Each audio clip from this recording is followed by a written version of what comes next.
En Michoacán, el fin de semana se registraron nuevos enfrentamientos entre presuntos integrantes del cártel Jalisco Nueva Generación y del cártel de Sicuirán. Es algo nuevo, ¿no? Por el control de los municipios de Tierra Caliente. El conflicto dejó un elemento del ejército muerto, un presunto integrante de uno de los cárteles abatido y otros 3 civiles asesinados. De acuerdo con la información de la Guardia Civil, los choques armados comenzaron ayer domingo y reiniciaron la madrugada de hoy en diversas comunidades del municipio de Mújica, paso obligado de la autopista Siglo XXI en el tramo que va de Morelia a Salamanca, y de la carretera Libre Uruapan, 4 caminos, también pasos obligados. Por ahí se va usted a San Cristóbal de las Casas, a Lázaro Cárdenas, se va usted también ahí a Patzingán, e incluso se va a Guerrero, por ahí se va usted, pasa ahí la presa del Infiernillo y se va directo usted ahí hasta Zihuatanejo, ¿no? Por mencionarle lo transitada que es esta carretera. En Colima, durante el fin de semana se registraron distintos hechos de violencia en los municipios de Villa de Álvarez, Cuauhtémoc y Manzanillo, donde al menos 15 personas fueron asesinadas. Los reportes indican que el total de las víctimas, 13, son hombres, 2 mujeres, además de 4 personas que resultaron con lesiones, por lo que se trata de uno de los fines de semana más violentos en lo que va de este 2023 en la entidad. La gobernadora del Estado de México, para ir cerrando, acudió este día al municipio de Texcaltitlán, luego del enfrentamiento entre pobladores y miembros de la familia mexicana que se registró el viernes y que dejó 14 personas muertas. 11 fueron del grupo criminal y 3 fueron pobladores de la zona. La gobernadora Delfina negó tener información sobre la organización de los grupos de autodefensa en la entidad mexiquense y se tomarán, dijo, medidas para evitar su formación. Por más que le hagan, si no van a ayudarlos, venga las autodefensas, como diría Hipólito Mora. El gobierno federal instalará una compañía de la Guardia Nacional con 120 elementos y un helipuerto. Yo quisiera pensar que ya estarán, pero al ratito se irán y cuando se vayan, venga la misma historia. Le hemos pedido a Luis Omar Montoya Arias, integrante del Sistema Nacional de Investigadores, hablar con él sobre este tema que es por muchas cosas importantes. Son muchos esos hechos, suscitados el fin de semana, pero particularmente el del Estado de México. Luis Omar, te saludamos con mucho gusto. ¿Cómo has estado? Buenas noches. Hola, buenas noches, Javier. ¿Cómo estás? Muy bien, muchas gracias. ¿Y tú? Oye, a ver, te pregunto, ¿qué primero, más allá de todo lo que pasó en los otros estados, Colima, Michoacán, y este rumor, ¿no?, de que se había muerto el Mencho, que se corrió bastante hoy, a lo mejor porque pasaron algunos, con insistencia, algunos corridos dedicados a él? Te pregunto, ¿cómo poder definir lo que pasó en Texcaltitlán y por qué pudo pasar y se llegó el hartazgo y si no viene el siguiente paso que van a ser pues las autodefensas, como diría Hipólito Mora, ¿no? Sí, definitivamente aquí el principal responsable de esta situación es el gobierno federal. O sea, hay que entender que la responsabilidad del Estado-nación, en este caso el mexicano, es salvaguardar la integridad de los ciudadanos. En este caso, el gobierno actual que administra el Estado mexicano, pues no ha sido responsable, no ha cumplido con esa función, la ha delegado, se ha desinteresado desde el principio del sexenio, no ha cumplido su tarea, no se ha hecho responsable y por lo tanto estas son las consecuencias. El gobierno federal desde el inicio del sexenio se ha preocupado más por cuidar la imagen, por tener una percepción favorable de la seguridad, aunque en realidad esta está totalmente desbordada, ¿no?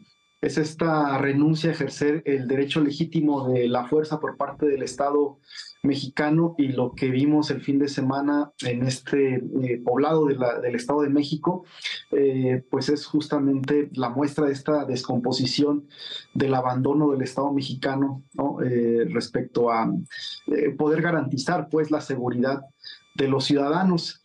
Como es natural y ha venido sucediendo en diferentes realidades del país, pues la sociedad se harta y tiene que buscar la manera de organizarse para defender su propia vida, ¿no? Porque al final se trata de eso, de mantenerse con vida ante estas situaciones pues tan apremiantes.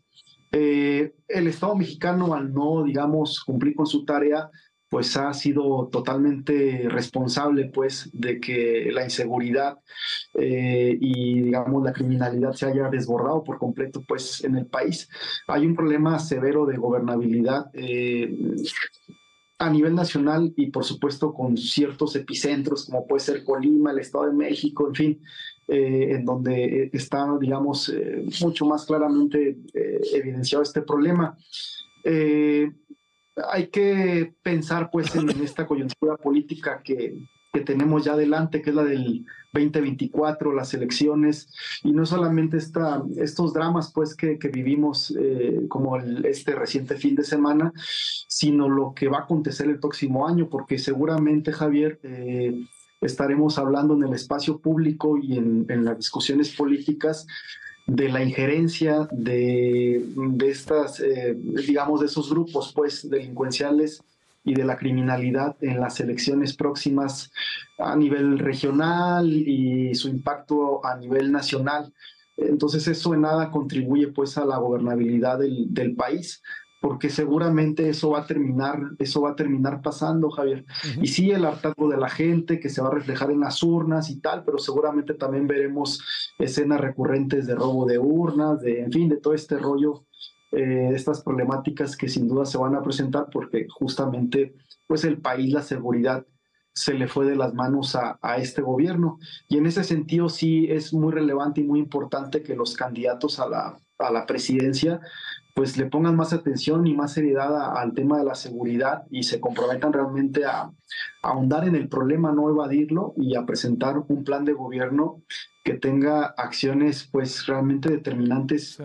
y concretas, ¿no? Porque si bien es cierto, por ejemplo, pensando en el sexenio de Felipe Calderón, ¿no? Que fue, digamos, una estrategia totalmente opuesta a la del gobierno presente, se argumentaba pues que no se iba a solucionar el problema, pues seguramente no al 100%, pero esta postura de la administración actual tampoco definitivamente es el camino, el abandono, la renuncia pues al ejercicio legítimo que tiene el Estado de controlar, de mitigar pues todas estas violencias que acontecen.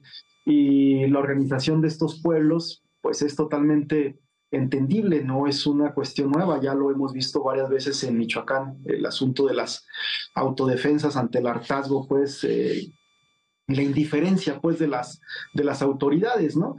Y vemos recurrentemente pues los discursos desde la presidencia de la República que pues que nada abonan pues, no albergan ninguna, digamos, esperanza ni mucho menos un compromiso y los ciudadanos por supuesto que se percatan de ello, Javier. Sí, oye, a ver, déjame plantearte, no, el gobierno en sus servicios de inteligencia, Luis Omar, no tendría en su radar esto que pasó en el Estado de México. Cuando te digo eso, había ya un hartazgo, ya habían los pobladores dicho que ya no podían pagar lo que les estaban pidiendo.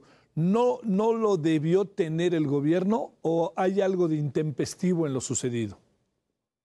No, yo considero que se trata más bien de esta postura o esta estrategia, que realmente no es estrategia pues del gobierno federal desde el inicio del sexenio, de, digamos, no generar un costo político pues mediante, mediante el uso de la fuerza y un abandono pues, digamos, al ciudadano, un desinterés realmente por atender o aminorar pues el asunto de la violencia y la inseguridad. Sí, hay patrullajes como recurrentemente lo dice el propio presidente de la República, ¿no? Y que mueven elementos a ciertos estados y tal, pero claramente a partir pues de las propias aseveraciones del presidente Obrador, pues se mueven con un margen, una acotación muy limitada, ¿no? En sus funciones. Entonces, definitivamente no es responsabilidad, pues, de las Fuerzas Armadas, es más bien la política en este caso, del Ejecutivo Federal, la que, digamos, termina definitivamente, pues, causando desde la visión política, desde esta ausencia de gobernabilidad, pues, escenarios de barbarie como el del fin de semana, ¿no? Entonces, eh, es un gobierno que en todo mide pues el costo político, ¿no? Que todo lo ve desde el asunto de los votantes, por eso el tema, por ejemplo, de aumentarle la pensión a los ancianos, a los adultos mayores para enero, o sea, todo va hacia esa carga, lo que declaró la propia Delfina, ¿no? Esta gobernadora del Estado de México, un desmarcarse, ¿no? Un cero compromiso, que es el mismo discurso, la misma línea del gobierno federal. Y a estas alturas del sexenio, pues eso definitivamente no va a cambiar, no va a modificarse, Javier. Entonces seguiremos viendo escenas y episodios como estos conforme se acerque el fin del sexenio. El presidente, por ejemplo, está más preocupado pues por prohibir los vapeadores, que uno no niega que es importante este aspecto, pero hay otras cuestiones más urgentes como puede ser esta, ¿no? O como es, de hecho, pues el tema de la seguridad, ¿no? O está más preocupado por eliminar pues fideicomisos, o ahora declaró el asunto de las instancias autónomas, porque todo va enfocado hacia, digamos, la ganancia política y a asegurar, pues, la continuidad de su proyecto. Entonces, todas estas problemáticas que puedan a ellos generarles, digamos, un daño a su imagen, ¿no? Y con ello poner en riesgo votos, pues sinceramente no le van a tomar sentido más allá de la desgracia humana y del dolor que vemos, pues, y que padecemos, pues, todos los mexicanos, ¿no? Y esta sensación de inseguridad y el salir a la calle con miedo, que me parece que es una percepción que si no todos, la mayoría de los mexicanos experimentamos día con día, Javier. Te mando un gran saludo, Luis Omar. Muchas gracias que estuviste con nosotros. Buenas noches. Muy bien, abrazo. Gracias, abrazo. Gracias.